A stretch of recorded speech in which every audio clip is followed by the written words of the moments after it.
कैसे हैं आप सभी? मैं आशा करती हूँ आप सभी लोग स्वस्थ एवं प्रसन्न होंगे। आज हम हमारा पाठ लिंग अर्थात जेंडर को पढ़ेंगे और समझेंगे। तो आइए इस पाठ को प्रारंभ करते हैं। यह है हमारा पाठ 6 लिंग। लिंग किसे कहते हैं? लिंग वे शब्द हैं जिससे हमें स्त्री जाति या पुरुष जाति का पता चलता है। आइए इस पाठ को पढ़ते हैं। कृष्णा और रानी अपने माता पिता के साथ चिड़ियाघर घूमने गए हैं। वहां उन्होंने मोर मोरनी देखे। दूसरी तरफ शेर शेरनी को देखकर वे बहुत खुश हुए। यहाँ रंगीन छपे शब्द कृष्णा, पिता, शेर, मोर ये पुरुष जाति का बोध करा रहे हैं और माता, रानी, मोरनी और शेरनी स्त्री जाति का बोध हमें करा रहे हैं। संज्ञा के जिस रूप से पुरुष या स्त्री जाति का बोध होता है उन्हें लिंग कहते हैं। लिंग 2 प्रकार के होते हैं, पुल्लिंग और स्त्रीलिंग।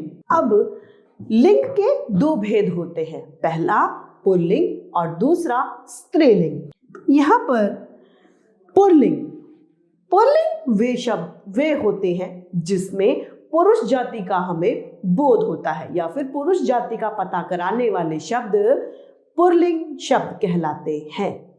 पिताजी, नाना, दादा, मोर, शेर, चीता ये सभी पुल्लिंग है। स्त्रीलिंग जो शब्द हमें स्त्री जाति होने का बोध कराते हैं वे शब्द स्त्रीलिंग कहलाते हैं। मोरनी, शेरनी, नानी, माँ, दीदी ये सभी स्त्रीलिंग है। हिंदी भाषा में कुछ शब्द ऐसे होते हैं जो सदैव पुल्लिंग होते हैं, जैसे कि कौआ और उल्लू।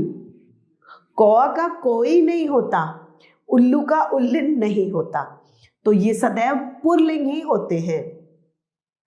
कुछ शब्द हमेशा ही स्त्रीलिंग के लिए प्रयुक्त किए जाते हैं, जैसे कि तितली और कोयल। कोयल का कोयला नहीं होता, कोयला तो कुछ और होता है। तितली का तितला नहीं होता, तितली ही होता है। कुछ शब्द में नर या मादा लगाकर अंतर स्पष्ट किया जाता है। नर चीता और मादा चीता। पदनाम सदा पुल्लिंग में होते हैं, चाहे उन पर बैठा व्यक्ति पुरुष या स्त्री, जैसे राष्ट्रपति हो, प्रधानमंत्री हो, वकील, राजदूत, राज्यपाल आदि हो। कुछ पुल्लिंग और स्त्रीलिंग शब्द क्रमशः छोटे बड़ों का भाव प्रकट करते हैं, जैसे नाला या फिर नाली। नाला बड़ा होता है, नाली छोटी होती है। लुटा और लुटिया। लोटा बड़ा होता है, लुटिया छोटी होती है। लिंग परिवर्तन। घोड़ा, घोड़ी, ऊंट, ऊंटनी, शेर का स्त्रीलिंग शेरनी, बाघ का स्त्रीलिंग बाघिन, सेठ का स्त्रीलिंग सेठ, सेठानी, बालक का स्त्रीलिंग बालिका, नौकर का स्त्रीलिंग नौकरानी, सुनार का स्त्रीलिंग सोनारिन, धोबी का स्त्रीलिंग धोबिन, माली का स्त्रीलिंग मालिन, ससुर का स्त्रीलिंग सास, भाई का स्त्रीलिंग बहन, वर का स्त्रीलिंग वधू, पोता का स्त्रीलिंग पोती, बिलाव का स्त्रीलिंग बिल्ली, पंडित का स्त्रीलिंग पंडिताइन, बैल का स्त्रीलिंग गाय,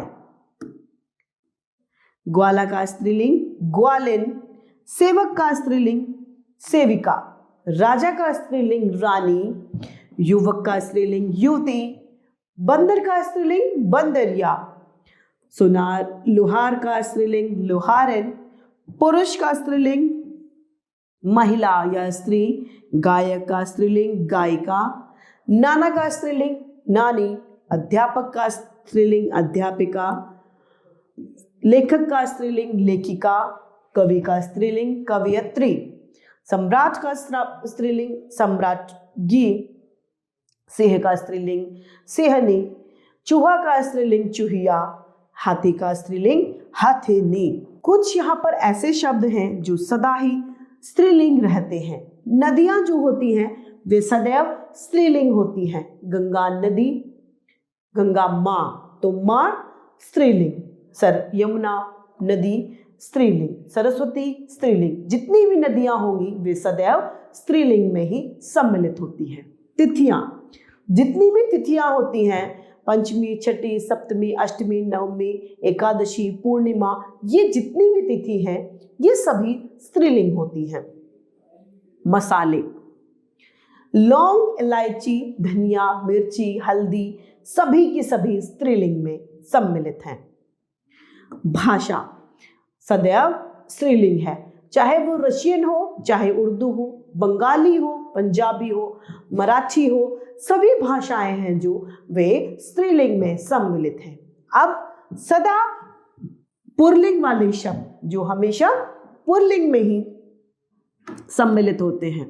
शरीर के जो अंग हैं वे सदैव पुल्लिंग होते हैं। हाथ, पैर, नाक, कान, आंख, ये सभी पुल्लिंग शब्द हैं।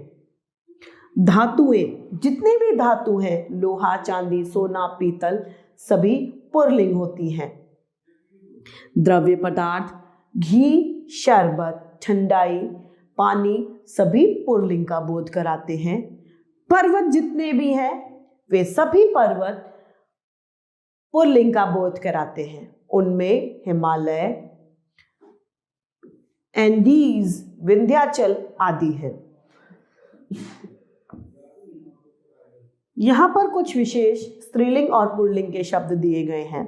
वीर का वीरांगना, पुरुष का स्त्री, सम्राट का सम्राज्ञी, विदुर का विधवा, जिसका पति मर जाता है वह विधवा, जिसकी बीवी मर जाती है, पत्नी, धर्मपत्नी मर जाती है, वह विदुर कहलाता है।